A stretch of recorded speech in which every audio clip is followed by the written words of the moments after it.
Step into the darkness where reality blurs and nightmares come alive.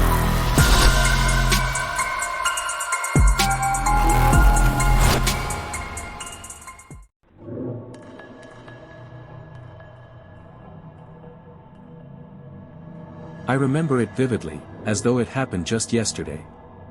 It was a day like any other, the sun hanging low in the sky, casting long shadows across the pavement as I made my way home from work. But despite the seemingly ordinary nature of the day, I couldn't shake the feeling of unease that gnawed at the pit of my stomach. The feeling was unlike anything I had ever experienced before, a creeping sense of dread that seemed to seep into every corner of my mind. I tried to brush it off as mere paranoia, a trick of the imagination brought on by stress or fatigue. But as the day wore on, the sensation only grew stronger, intensifying with each passing moment. Every shadow seemed to whisper secrets of impending doom, every creak of the floorboards echoed with a sinister warning. I found myself constantly looking over my shoulder, half expecting to see some unseen terror lurking in the darkness. I tried to distract myself, throwing myself into my work and surrounding myself with noise and activity. But no matter what I did, I couldn't shake the feeling that something terrible was looming on the horizon. Was I losing my mind? Had the stress of everyday life finally taken its toll, driving me to the brink of insanity?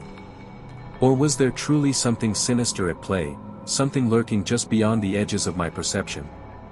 I couldn't say for sure.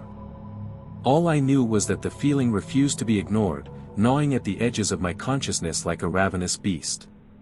As evening fell and darkness draped itself over the city like a shroud, I returned to my small apartment, seeking solace from the chaos of the outside world.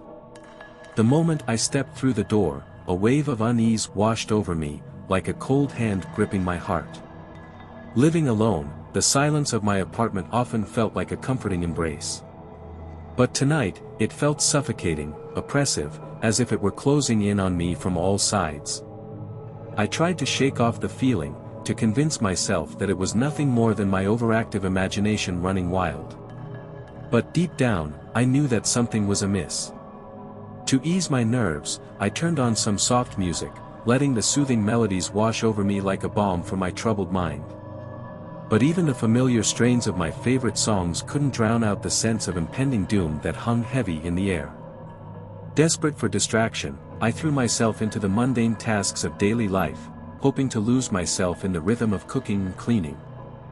I lit some candles, their flickering flames casting long shadows that danced across the walls, and set about preparing a simple meal.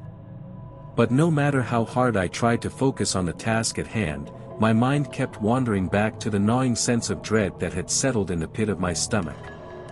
It was as though the very walls of my apartment were whispering secrets of impending doom, their words echoing in the silence like a taunting refrain. I tried to push the thoughts from my mind, to convince myself that it was all in my head. But as the evening wore on and darkness descended like a heavy blanket, the feeling only grew stronger, more insistent.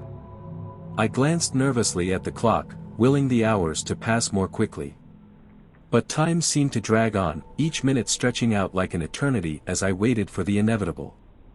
And then, as if on cue, the lights flickered and went out, plunging the apartment into darkness. Panic seized me, my heart racing in my chest as I fumbled for a flashlight, the beam casting eerie shadows that danced across the walls. But even as I searched for some rational explanation, some logical reason for the power outage, I couldn't shake the feeling that it was something more. Something sinister, lurking just beyond the edges of my perception, waiting to pounce. With trembling hands, I reached for my phone, hoping to call for help. But to my horror, the screen remained dark, the device as lifeless and unresponsive as the world around me. I was alone, cut off from the outside world, with nothing but the oppressive darkness and the sense of impending doom for company. And as I huddled in the shadows, the feeling only grew stronger, more suffocating, until it felt as though I were drowning in a sea of fear and uncertainty. I decided to go to bed, hoping that this nightmare will end when I wake up tomorrow. As I lay in bed that night, the feeling reached a fever pitch.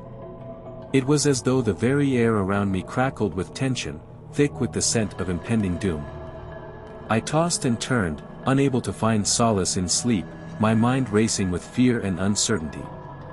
Despite my best efforts to rationalize the sensation, I couldn't shake the feeling that something terrible was about to happen. Every creak of the floorboards, every gust of wind rattling the windows, seemed to herald the arrival of some unseen horror. With a heavy heart, I finally resigned myself to the inevitable and decided to try to get some rest. But as I closed my eyes and succumbed to the darkness, the feeling only intensified, wrapping around me like a suffocating blanket. And then, without warning, it happened. A sharp pain lanced through my chest, stealing the breath from my lungs. I gasped for air, my heart pounding in my ears like a drumbeat of doom. I tried to cry out for help, but my voice was nothing more than a strangled whisper. In the darkness of my room, I felt a cold, clammy hand close around my heart, squeezing tighter and tighter until I thought it would burst. And then, with a final, agonizing thud, it stopped. I lay there, paralyzed with fear, as the darkness closed in around me. It was over. My worst fears had been realized in an instant, and there was nothing I could do to stop it. But as I slipped away into the void, I couldn't help but wonder, was this truly the end, or had my chilling premonition been a warning, a glimpse into the grim fate that awaited me? As I slipped away into the darkness, I left behind my lifeless body, still lying in the quiet confines of my apartment. No one had found me yet, and as I drifted into oblivion, I couldn't shake the eerie feeling that I was still trapped between worlds, a lost soul doomed to wander the earth for all eternity.